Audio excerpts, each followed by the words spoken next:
Hello friends, कैसे हैं आप लोग। आपका स्वागत है मेरे नए वीडियो में। मेरे चैनल का नाम है जनरल अफेयर्स। मैं हूं शुभम शर्मा।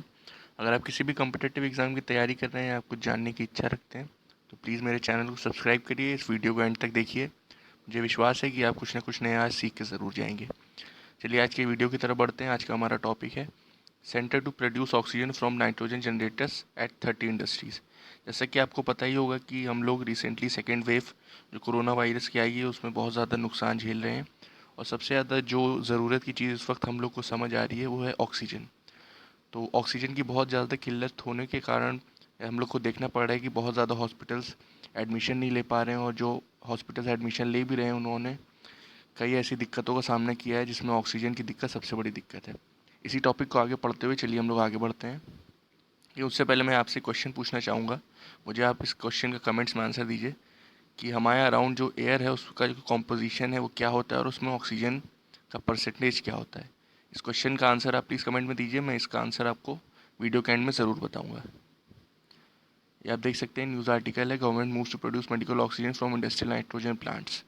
ये आपको पता होगा कि हम लोग ऑक्सीजन मेडिकल ऑक्सीजन प्रोड्यूस करते नहीं हैं, और हम लोग का ज़्यादातर जो इंडस्ट्रियल यूज़ है वो नाइट्रोजन का होता है। पर रिसेंटली गवर्नमेंट ने ये ऑर्डर्स दिए हैं कि हम लोग उन नाइट्रोजन प्लांट्स को ऑक्सीजन बनाने के लिए इस्तेमाल करें। एक बहुत ही मेजर डिसीजन है और आज के हालातों को देखते हुए बहुत ही ज़रूरी था। चलिए आगे बढ़ते हैं।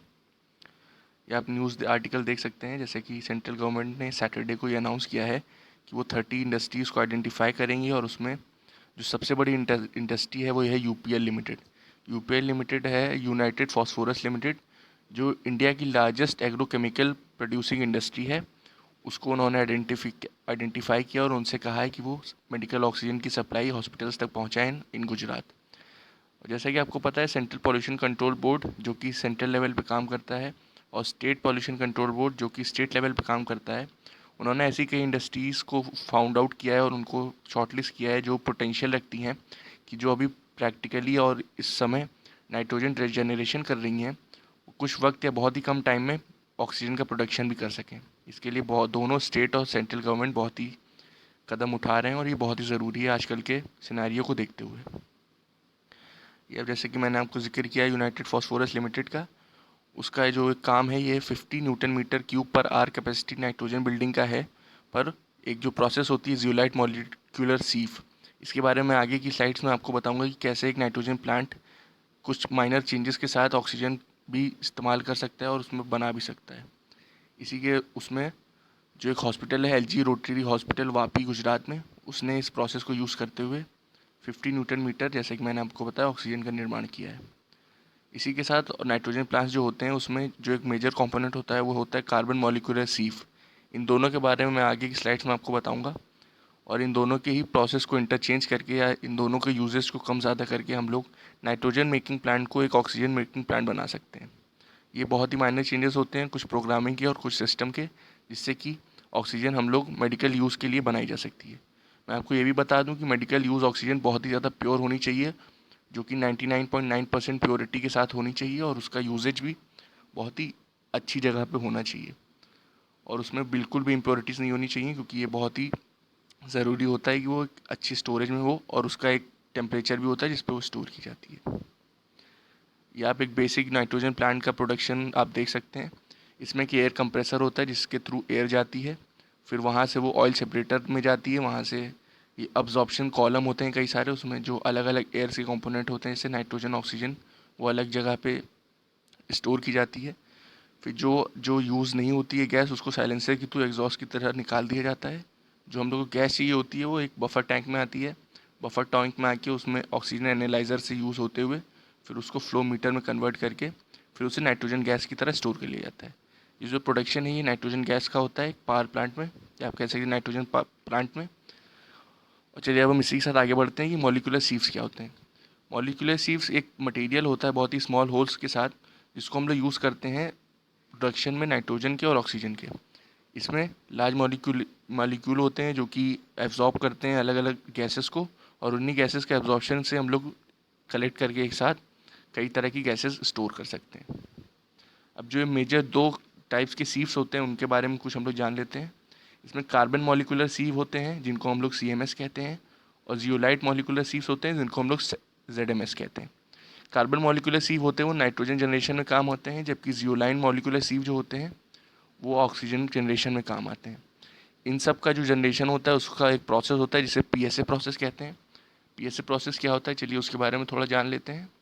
Pressure swing absorption, pressure swing absorption नाम की ये प्रोसेस होती है जिसे पीएसए कहते हैं। और इसमें हम लोग एक पर्टिकुलर गैस जो हम लोग को चाहिए होती है हम उसको सेपरेट कर लेते हैं प्रेशर के अंडर मिक्सचर ऑफ गैसेस से। इसको हम लोग पीएसए प्रोसेस कहते हैं। कार्बन सीव जो होती है वो बहुत ही मेजर रोल प्ले करती है इस अब्जॉर्प्शन में या डिजॉर्प्शन में। हम लोग दोनों ही तरह से एक गैस को कलेक्ट कर सकते हैं, या तो वो एब्जॉर्प्शन के थ्रू होता है या डिजॉर्प्शन के थ्रू होता है। ये दोनों ही अपोजिट प्रोसेस हैं और ये अलग अलग जगह पे अलग अलग तरीके से काम आती हैं। चलिए आगे बढ़ते हैं। ये ZMS प्रोसेस से हम लोग मॉडिफाई प्लांट्स को मॉडिफाई कर सकते हैं 4 से 5 दिन के बीच में। वहीं अगर हम लोग को एक नया ऑक्सीजन प्लांट लगाना होता है तो उसको लगाने के लिए हम लोग को 3 से 4 हफ्तों का समय चाहिए होता है। तो ZMS एक ऐसी प्रोसेस जिससे बहुत ही जल्दी हम लोग किसी भी प्लांट को कन्वर्ट कर सकते हैं या मेडिकल यूजेज ऑक्सीजन का प्रोडक्शन बहुत जल्दी बढ़ा सकते हैं। इसमें हाई प्रेशर कंप्रेसर की ज़रूरत होती है, और ये अगर हम नॉर्मल प्लांट की बात करें तो उसमें जो ऑक्सीजन प्रोड्यूस होती है उसको हम लोग को ट्रांसफ़र करने के लिए सिलेंडर्स की ज़रूरत होती है, और सिलेंडर्स में भी हम लोग को स्पेशल सिलेंडर्स चाहिए होते हैं, कंटेनर चाहिए होते हैं, जिन्हें हम लोग क्रायोजेनिक कंटेनर्स कहते हैं। एक एग्जांपल मैं आपको दे रहा हूँ कि रिसेंटली रिलायंस इंडस्ट्रीज़ लिमिटेड ने अपने एक प्लांट में 700 मीट्रिक टन ऑक्सीजन का प्रोडक्शन बढ़ा के 1000 मीट्रिक टन ऑक्सीजन तक पहुंचा दिया है, जो कि इससे पहले एक नाइट्रोजन प्रोड्यूसिंग प्लांट था पूरी तरीके से। तो इन्होंने ये एक सेट किया है कि हम लोग कोई भी नाइट्रोजन प्लांट को बहुत ही कम समय में ऑक्सीजन प्रोड्यूसिंग प्लांट बना सकते हैं। और इसी के साथ ये जो प्लांट है ये 11% पूरी मेडिकल ऑक्सीजन की सप्लाई इंडिया में दे रहा है। और ये प्लांट एक काम कर रहा है, और इसके साथ ही ये free of cost Reliance industries ये प्रोवाइड कर रही है पीपल को, और रोज़ के रोज़ करीब करीब 1 लाख लोगों को इससे फ़ायदा पहुंच रहा है। ये आप मुकेश अंबानी जी को देख सकते हैं, ये मालिक है रिलायंस इंडस्ट्रीज़ लिमिटेड के। और इसी के साथ कुछ स्टैट्स जान लेते हैं कि रिसेंटली जैसे कि मैंने आपको बताया कोविड-19 के दौरान जो हम लोग पे आपदा आ पड़ी है, उसमें एक जो रिसर्च हुई है उसमें दिल्ली गवर्नमेंट ने एक ऑन एन एवरेज ही बताया है कि एक बेड ऑक्सीजन बेड की रिक्वायर जो पेशेंट करता है उसमें 10 लीटर ऑक्सीजन पर मिनट उसको चाहिए होती है।